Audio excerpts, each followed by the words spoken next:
പഞ്ചദശി 14-ാം അധ്യായം. ബ്രഹ്മാനന്ദത്തിൽ വിദ്യാനന്ദ പ്രകരണം.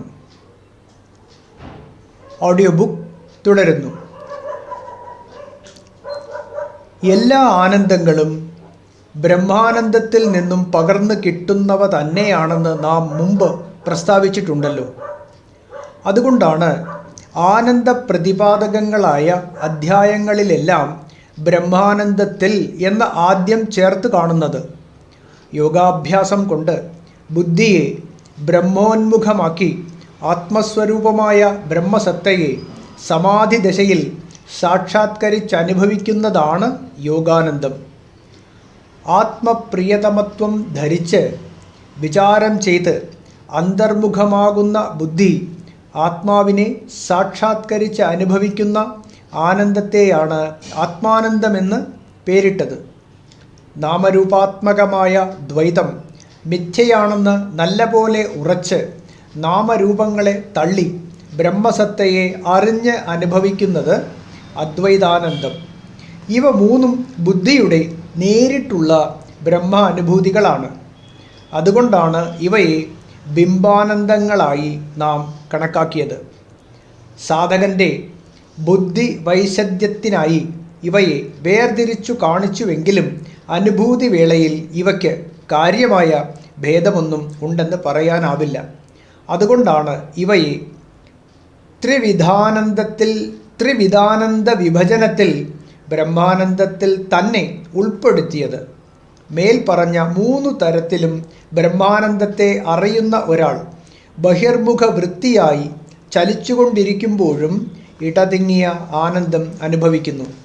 ഇതിനു കാരണം നേരിട്ടനുഭവിച്ച ബ്രഹ്മസത്തയുടെ വാസന പ്രബലമായി നിലനിൽക്കുന്നുവെന്നുള്ളത് തന്നെ. മെച്ചപ്പെട്ട വിഷയസുഖങ്ങൾ അനുഭവിച്ചാൽ അവയുടെ വാസന എന്ത് പ്രവർത്തിക്കുമ്പോഴും തുടർന്ന് നിലനിൽക്കാറില്ലേ?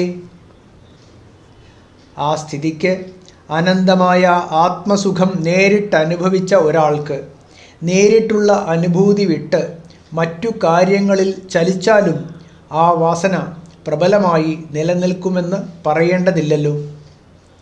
ശരീരമുള്ളിടത്തോളം കാലം ബുദ്ധിക്ക് എപ്പോഴും ആത്മോന്മുഖമായി ആത്മസുഖം തന്നെ നേരിട്ട് അനുഭവിച്ചുകൊണ്ടിരിക്കാൻ പറ്റുന്നതല്ല. പ്രാരബ്ധഫലമായ ശരീരത്തിൻ്റെ ആവശ്യങ്ങൾ നിറവേറ്റാനായി ചിലപ്പോഴെങ്കിലും ബുദ്ധിക്ക് ബഹിർമുഖമായി ചലിക്കേണ്ടി വന്നേക്കും. ചില സത്യദർശികൾ ലോകസംഗ്രഹത്തിനായി അധിക സമയവും ബഹിർമുഖമായി ചലിച്ചുവെന്നു വരാം. ഇത്തരം ചലനം കൊണ്ട് അവർക്ക് ഒരു ഹാനിയും വരാനില്ല. ചലിക്കുമ്പോഴും പ്രബലമായ ബ്രഹ്മാനന്ദ വാസനയും തജ്ജന്യമായ അനന്തസുഖവും നിലനിൽക്കുന്നു. പക്ഷേ നേരത്തെ പറഞ്ഞ യോഗാനന്ദാദി ബ്രഹ്മാനന്ദങ്ങളുമായി ഇതിന് അല്പം ഭേദമുണ്ട്. ഇവിടെ ബുദ്ധി ബഹിർമുഖമായതുകൊണ്ട് ബ്രഹ്മസത്തയെ നേരിട്ടറിയുന്നില്ല. എന്നാൽ ബഹിർമുഖമാണെങ്കിലും സാധനാസമ്പന്നമായതുകൊണ്ട് സദാ ശാന്തതലത്തിൽ തന്നെ സ്ഥിതി ചെയ്യുന്ന ബുദ്ധിയിൽ അതിരറ്റ ബ്രഹ്മാനന്ദം പ്രതിബിംബിക്കുന്നു. ഇങ്ങനെ സത്യദർശിക്കുണ്ടാകുന്ന പ്രതിബിംബ ആനന്ദത്തെയാണ് വിദ്യാനന്ദം എന്ന് പേരിട്ടിരിക്കുന്നത്. വിദ്യാനന്ദവും വിഷയാനന്ദവും ബുദ്ധിവൃത്തിയിൽ പ്രതിബിംബിച്ച് കിട്ടുന്ന ബ്രഹ്മാനന്ദങ്ങളാണ്. വിഷയാനന്ദം താൽക്കാലികമായ വിഷയലാഭം കൊണ്ട് ഉണ്ടാകുന്നതായതുകൊണ്ട് ക്ഷണികമാണ്. വിദ്യാനന്ദം സ്ഥിരമായ ബ്രഹ്മവാസനയിൽ നിന്നും ലഭിക്കുന്നതായതിനാൽ ഏതു നിമിഷവും സത്യദർശനത്തിന് ഉപകരിക്കുന്നതുമാണ്. വിദ്യാനന്ദ വിവേചനം. വിഷയാനന്ദമെന്ന പോലെ വിദ്യാനന്ദവും ബുദ്ധിവൃത്തിയിൽ പ്രതിബിംബിക്കുന്ന ബ്രഹ്മാനന്ദമാണ്. ഇത് 4 വിധമുണ്ട്. ദുഃഖാഭാവം, കാമാപ്തി, കൃതകൃത്യത, പ്രാപ്തപ്രാപ്യത. ഇവയാണ് ആ 4 വിധങ്ങൾ. ഐഹികമെന്നും പാരത്രികമെന്നും ദുഃഖം 2 വിധമുണ്ട്. ബ്രഹ്മസ്വരൂപത്തെ അറിയാത്തവൻ്റെ ഐഹിക ദുഃഖങ്ങളെല്ലാം നിവർത്തിക്കുന്നുവെന്നാണ് ബൃഹദാരണ്യക ഉപനിഷത്ത് പ്രഖ്യാപിക്കുന്നത്. ബ്രഹ്മസ്വരൂപത്തെ അറിഞ്ഞവൻ്റെ ഐഹിക ദുഃഖങ്ങളെല്ലാം നിവർത്തിക്കുന്നു എന്നാണ് ബൃഹദാരണ്യക ഉപനിഷത്ത് പ്രഖ്യാപിക്കുന്നത്. ആത്മാവിനെ ഞാൻ അതുതന്നെ എന്ന് അറിഞ്ഞനുഭവിക്കുന്ന പുരുഷൻ എന്താഗ്രഹിച്ച് ആരുടെ തൃപ്തിക്ക് വേണ്ടി ശരീരത്തിനു പിന്നാലെ അലഞ്ഞു തിരിയണം എന്നാണല്ലോ ഉപനിഷത്ത് ചോദിക്കുന്നത്. ജീവാത്മാവെന്നും പരമാത്മാവെന്നും ആത്മാവ് രണ്ടു തരമുണ്ടെന്ന് പറയപ്പെടുന്നു. ചിത്ത് കാരണ സൂക്ഷ്മ സ്ഥൂലദേഹങ്ങളുമായി താദാത്മ്യം പ്രാപിച്ചിട്ട് ജീവത്വം വരിച്ച താൻ ഭോക്താവാണെന്ന് അഭിമാനിക്കുന്നു. സച്ചിദാനന്ദ സ്വരൂപമായ പരമാത്മാവ് നാമരൂപങ്ങളുമായി താദാത്മ്യം പ്രാപിച്ച് ഭോഗ്യത്വവും കൈവരിക്കുന്നു. ഇങ്ങനെ ഒരേ ആത്മസത്ത തന്നെയാണ് പ്രത്യേക ഉപാധികളെ ആശ്രയിക്കുമ്പോൾ ഒന്ന് ഭോഗ്യമായും മറ്റൊന്ന് ഭോക്താവായും തീരുന്നത്. ഈ വസ്തുത വിവേചനം ചെയ്തറിഞ്ഞ് ഉപാധികളെ വെടിയുകയാണെങ്കിൽ അതോടെ ഭോക്തൃത്വവും ഭോഗ്യത്വവും ഇല്ലാതാകുന്നു. ജീവത്വം നിലനിൽക്കുന്നിടത്തോളം ശരീരങ്ങളെ ആശ്രയിച്ചുകൊണ്ട് മാത്രമേ ഭോക്താവിന് ഭോഗ്യങ്ങളെ ഭുജിക്കാൻ പറ്റൂ. അപ്പോൾ ഭോക്താവ് ഭോഗ്യഭോഗം നേടാനായി നിരന്തരം ശരീരങ്ങളെ പിന്തുടർന്ന് അവയുടെ ജ്വരങ്ങളിൽ പെട്ടുഴലുന്നു. ജ്വരങ്ങൾ 3 ശരീരങ്ങളുടെയും സ്വഭാവങ്ങളാണ്. ആത്മാവിന് ജ്വരങ്ങൾ ഒന്നുമില്ലെന്ന് കണ്ടുവല്ലോ. ധാതുവൈഷമ്യം കൊണ്ടുണ്ടാകുന്ന നിരവധി രോഗങ്ങൾ സ്ഥൂലദേഹത്തിൻ്റെ ജ്വരങ്ങളാണ്. കാമക്രോധാദി വികാരങ്ങൾ സൂക്ഷ്മദേഹത്തിൻ്റെയും. ഇവയ്ക്കൊക്കെ ബീജമായ അജ്ഞാനം കാരണശരീരത്തിൻ്റെ ജ്വരമാണ്. 3 അധ്യായത്തിൽ നാം വെളിപ്പെടുത്തിയ രീതിയിൽ അദ്വൈതാനന്ദം വിവേചിച്ചറിയുകയാണെങ്കിൽ വാസ്തവമായ ഭോഗ്യവസ്തു ഒന്നും തന്നെ ഇല്ലെന്ന് വ്യക്തമാകും. ബാഹ്യമായി ഭോഗ്യവസ്തുക്കൾ ഉണ്ടെന്ന് തോന്നുമ്പോൾ മാത്രമേ അവയെ ഭുജിക്കാൻ ശരീരത്തെ ആശ്രയിച്ച് ശരീരജ്വരങ്ങളെ പിന്തുടരേണ്ട കാര്യമുള്ളൂ. ബാഹ്യഭോഗ്യവസ്തുക്കൾ ഇല്ലെങ്കിൽ പിന്നെ എന്താഗ്രഹിച്ച് ശരീരത്തെ പിന്തുടർന്ന് ക്ലേശിക്കണം? മറ്റൊരധ്യായത്തിൽ വിവരിച്ചതുപോലെ ആത്മാനന്ദത്തെ വിവേചിച്ചറിയുകയാണെങ്കിൽ ഭോക്താവുമില്ലെന്ന് ബോധ്യപ്പെടും. ഭോക്താവായിട്ട് ആരുമില്ലെങ്കിൽ പിന്നെ ശരീരജ്വരങ്ങൾക്ക് എന്ത് പ്രസക്തിയാണ്? പുണ്യപാപങ്ങളെക്കുറിച്ചാണല്ലോ വ്യാകുലത. ഇഹത്തിൽ സുഖിച്ചാൽ പോലും പരത്തിൽ ദുഃഖിക്കാൻ ഇടവരുമോ എന്ന ചിന്ത സദാ തപിപ്പിക്കുന്നു. ആത്മാവിനെ ദർശിച്ചയാളിനെ പുണ്യപാപ ചിന്തയോ ഇഹപര ചിന്തയോ തപിപ്പിക്കുന്നില്ലെന്ന് നാം മുമ്പ് വിവരിച്ചിട്ടുണ്ടല്ലോ. ഭൂതകാല കർമ്മങ്ങളെ ക്ഷയിപ്പിച്ചാലും ആഗാമി കർമ്മങ്ങൾ ജ്ഞാനിയെ ബാധിച്ചേക്കുമോ എന്നും സംശയിക്കാനില്ല. ആത്മനിഷ്ഠൻ വെള്ളത്തിലെ താമരയില പോലെയാണ്. സദാ വെള്ളത്തിൽ തന്നെ കിടന്നാലും ഒരു തുള്ളി പോലും താമരയിലയിൽ പറ്റിച്ചേരുന്നില്ല.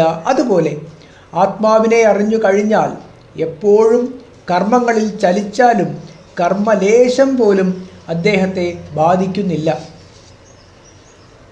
ശുഷ്ക തൃണ സമൂഹത്തെ അഗ്നി എങ്ങനെ എരിച്ചു കളയുന്നുവോ അങ്ങനെ ജ്ഞാനാഗ്നി സഞ്ചിത കർമ്മങ്ങളെ എരിച്ചു കളയുന്നു. അഗ്നി വിറകിനെ എന്ന പോലെ ജ്ഞാനാഗ്നി കർമ്മങ്ങളെ ദഹിപ്പിക്കുന്നുവെന്ന് ഭഗവാൻ ഗീതയിലും പ്രസ്താവിച്ചിട്ടുണ്ട്. ജ്ഞാനം അഹങ്കാരത്തെ നശിപ്പിക്കുന്നു. അഹങ്കാരമില്ലാത്തവൻ്റെ ബുദ്ധി ഒന്നിനോടും പറ്റി നിൽക്കുന്നില്ല. അങ്ങനെയുള്ളയാൾ എന്തൊക്കെ ചെയ്താലും ഞാൻ ചെയ്തു എന്നഭിമാനിക്കുന്നില്ല.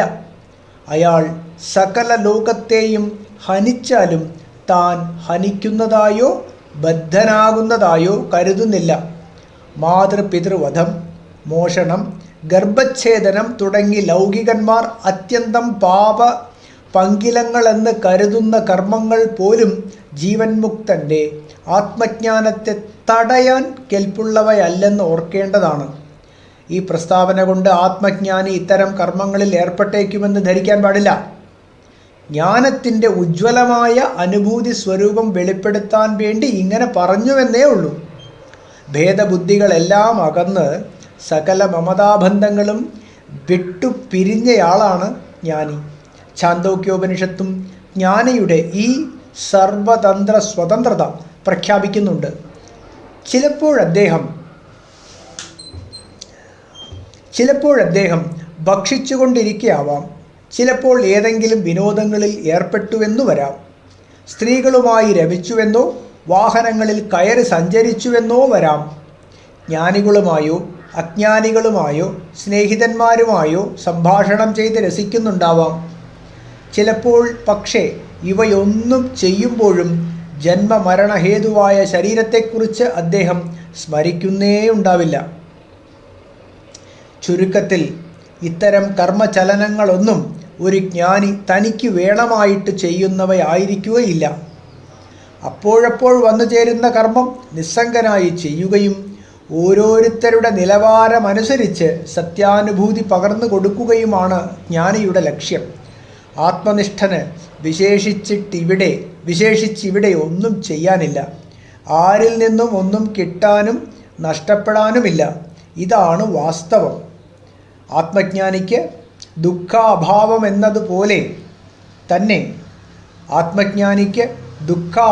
എന്നതുപോലെ തന്നെ സർവകാമാപ്തിയും ഉപനിഷത്തുക്കൾ പ്രഖ്യാപിക്കുന്നു. എല്ലാ കാമങ്ങളും നേടി സത്യനിഷ്ഠൻ അമൃതസ്വരൂപനായി വിളങ്ങുന്നു. ഈ സർവകാമാപ്തി ഒരു സാധാരണ ലൗകികനെപ്പോലെ ജന്മകർമ്മങ്ങൾ കൊണ്ട് നേടുന്നതല്ല. ഒരുമിച്ച് ഒരേ സമയം വന്നു ചേരുന്നതാണ് ജ്ഞാനിയുടെ സർവകാമ സംതൃപ്തി. കർമ്മവർജിതങ്ങളായി സകല സുഖഭോഗങ്ങളും ബ്രഹ്മജ്ഞാനിയിൽ ഒരുമിച്ചു വർത്തിക്കുന്നു. യുവാവും സുന്ദരനും വിവേകിയും അരോഗദൃഢഗാത്രനും ദൃഢചിത്തനും സേനാനിയുമായ ഒരു ധീരക്ഷത്രിയൻ സമ്പദ് സമൃദ്ധമായ ഭൂമണ്ഡലം മുഴുവൻ ഏകഛത്രാധിപതിയായി പരിപാലിക്കുമ്പോൾ എന്തുമാത്രം ആനന്ദം അനുഭവിക്കാൻ ഇടവരുന്നുവോ അത്രയുമോ അതിലധികമോ ആനന്ദം ഒരു ബ്രഹ്മജ്ഞാനിക്ക് അനായാസേന കൈവരുന്നു. മർത്യഭോഗം രണ്ടാൾക്കും തൃപ്തി കൈവരുത്താൻ കഴിവുള്ളതല്ല. എന്നാൽ വിവേകിയായ സാർവഭൗമൻ അവ അനുഭവിച്ച് മതിയായ കാരണം നിഷ്കാമനായി സുഖിക്കുന്നു. സത്യനിഷ്ഠൻ ഒടുങ്ങാത്ത ബ്രഹ്മാനന്ദം അനുഭവിക്കുന്നത് കൊണ്ടും ലോകവിഷയങ്ങളിൽ നിഷ്കാമനായി സർവകാമാപ്തി നേടുന്നു. സത്യാന്വേഷി വേദശാസ്ത്രങ്ങളിൽ നിന്നും വിഷയദോഷങ്ങൾ അറിയുന്നു. രാജാവായ ബൃഹദ്രഥൻ അനുഭവത്തിൽ നിന്നും വിഷയദോഷങ്ങൾ നേരിട്ടറിഞ്ഞ് വെളിപ്പെടുത്തിയിട്ടുള്ളതായി ശ്രുതി ഘോഷിക്കുന്നുണ്ട്. ലോകഭോഗ അനുഭവം ദേഹദോഷം കൊണ്ടും ചിത്തദോഷം കൊണ്ടും ഭോഗ്യദോഷം കൊണ്ടും സർവത്ര മലീമസമാണെന്ന് അറിഞ്ഞ് വിവേകി പുറന്തള്ളുന്നു. ശ്വാവ് ഛർദ്ദിച്ചിട്ടിരിക്കുന്ന പായസത്തിൽ നമുക്ക് രസം തോന്നാതിരിക്കുന്നത് പോലെ ഒരു വിവേകിക്ക് ലൗകിക കാമങ്ങളിൽ യാതൊരു രസവും തോന്നുന്നില്ല. സാർവഭൗമനായ രാജാവിൻ്റെ ആനന്ദത്തേക്കാൾ 1000 മടങ്ങു വലുതാണ് ബ്രഹ്മനിഷ്ഠൻ്റെ ആനന്ദം. ഭോഗങ്ങളെല്ലാം അടുത്തുള്ളതുകൊണ്ട് രാജാവിന് നിഷ്കാമത്വം വരാം. പക്ഷേ ഈ സുഖഭോഗ സാമഗ്രികൾ സഞ്ചയിക്കുന്നതിന് അസാമാന്യമായ ക്ലേശം അദ്ദേഹത്തിന് വേണ്ടി വന്നു. ഇനി അവ നഷ്ടപ്പെടാനിടയായാൽ ദുഃഖം വന്നേക്കാമെന്നുള്ള സ്ഥിതിയും സദാ തുടർന്ന് നിലനിൽക്കുന്നു. ബ്രഹ്മനിഷ്ഠന് ഈ 2 ക്ലേശങ്ങളും ഇല്ലാത്തതുകൊണ്ട് ബ്രഹ്മാനന്ദം ചക്രവർത്തിയുടെ സുഖത്തെക്കാളും വിലപ്പെട്ടതാണ്. ബ്രഹ്മജ്ഞാനം നേടാൻ ക്ലേശമുണ്ടായിരുന്നില്ലേ എന്ന്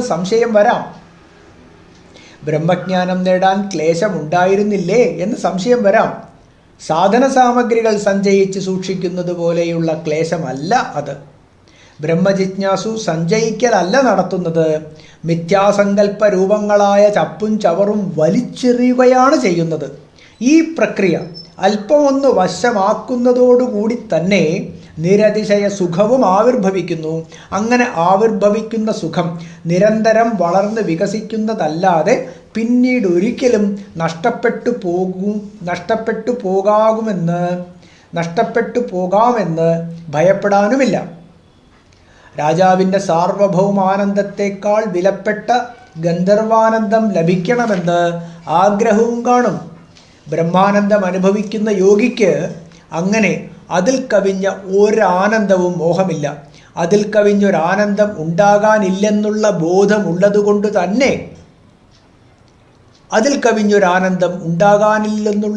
ബോധമുള്ളതുകൊണ്ട് തന്നെ മർത്യജന്മത്തിൽ അനുഷ്ഠിക്കുന്ന പുണ്യം വിശേഷ രീതിയിൽ പക്വമായി തീരുമ്പോഴാണ് ഗന്ധർവ ജന്മം ലഭിക്കുന്നത്.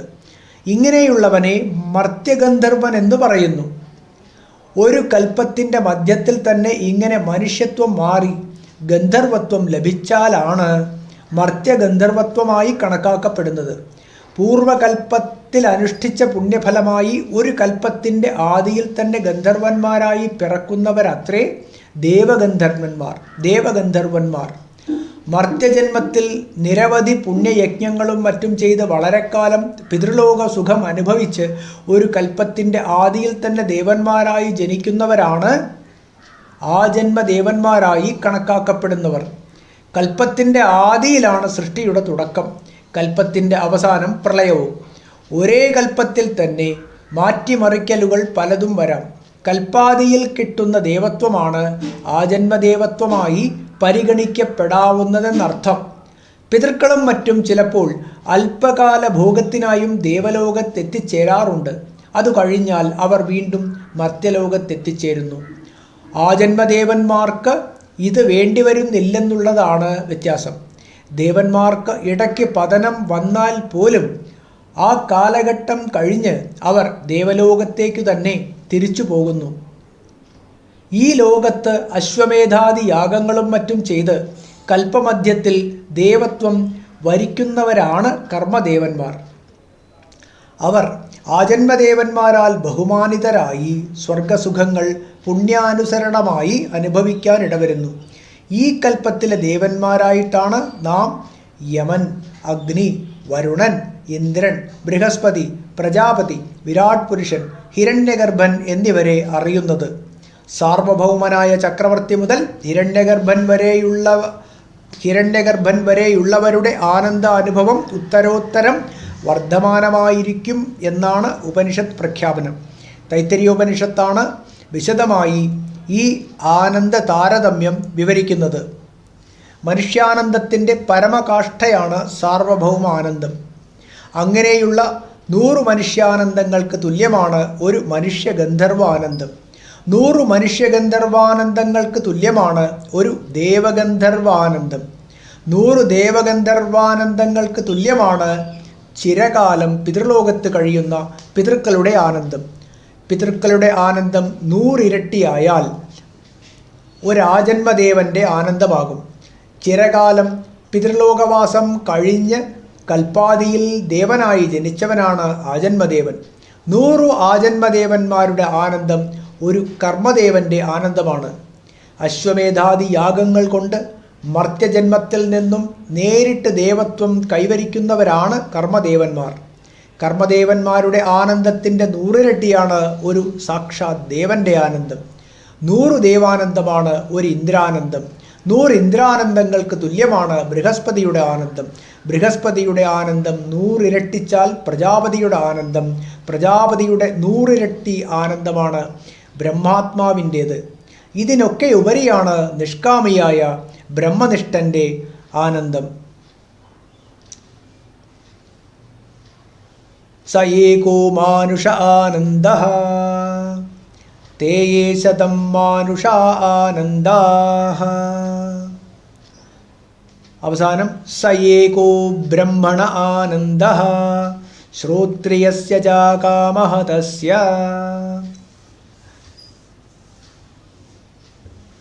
ഈ ജഗത്തിൽ അതിനപ്പുറമൊരാനന്ദം ഉണ്ടായിരിക്കുന്നതല്ല. മേൽപ്പറഞ്ഞ ആനന്ദഘട്ടങ്ങളിൽ വർത്തിക്കുന്ന ഓരോരുത്തരും ഉപരിയുള്ള ആനന്ദത്തെ കൊതിച്ചു കഴിയുന്നു. തൈത്തരീയ ഉപനിഷത്തിൽ ആനന്ദമീമാംസ എന്ന ഒരു അന്വാഗത്തിലാണ് ഇത് പറഞ്ഞിട്ടുള്ളത്. ബ്രഹ്മനിഷ്ഠനാകട്ടെ സർവത്ര നിസ്പൃഹനായി വർത്തിക്കുന്നു. അതുകൊണ്ട് സകലരുടെ ആനന്ദവും ബ്രഹ്മനിഷ്ഠനിൽ ഒത്തിണങ്ങുന്നു. ഇതാണ് സർവകാമാപ്തി അഥവാ ആത്മജ്ഞാനി. ആത്മജ്ഞാനി സാക്ഷിസ്വരൂപനായ ആത്മാവിൽ നിന്നുകൊണ്ട് സർവപ്രപഞ്ച ഘടകങ്ങളുടെയും ആനന്ദഭോഗം തൻ്റേതായി കാണുന്നു. അപ്പോൾ ദുഃഖവും കാണുമോ എന്ന് ചോദിച്ചേക്കാം. അല്പദർശനമാണ് ദുഃഖ കാരണം. താൻ തന്നെ സർവവുമെന്ന് കാണുന്ന പൂർണ്ണ ദർശനത്തിൽ ദുഃഖത്തിന് പ്രസക്തിയേയില്ല. സർവവും സത്യസ്വരൂപമായി കാണുന്നവൻ സമ്പൂർണ്ണ കാമ സംതൃപ്തി നേടുന്നതായി ശ്രുതിയും പ്രഖ്യാപിക്കുന്നു. അഥവാ സർവത്ര സത്യത്തെ മാത്രം കാണുന്നയാൾ അന്നവും അന്നാദനും താൻ തന്നെയെന്നറിഞ്ഞ് അഖണ്ഡ ഏകരസമായ ആനന്ദം അനുഭവിക്കുന്നുവെന്ന് അറിയേണ്ടതാണ്. ഇതാണ് സർവബ്രഹ്മമയത്വാനുഭവം. ബ്രഹ്മസത്തയെ സാക്ഷാത്കരിച്ചയാളിൻ്റെ വിദ്യാനന്ദ സ്വരൂപമാണ് നാം ഈ കണ്ടത്. ദുഃഖാഭാവവും കാമസംതൃപ്തിയും നാം പ്രതിപാദിച്ചു. കൃതകൃത്യത്വവും പ്രാപ്യത്വവും തൃപ്തിദീപ പ്രകരണത്തിൻ്റെ അവസാന ഭാഗത്ത് വർണ്ണിച്ചിട്ടുണ്ട്. അത് നോക്കി അറിയേണ്ടതാണ്. യോഗരഥനായാലും ഭോഗരഥനായാലും ബ്രഹ്മജ്ഞാനി നന്ദതി നന്ദതി നന്ദത്യേവ ബ്രഹ്മാനന്ദമെന്ന ഗ്രന്ഥഭാഗത്തിൽ 4-ാം അധ്യായം തീർന്നു.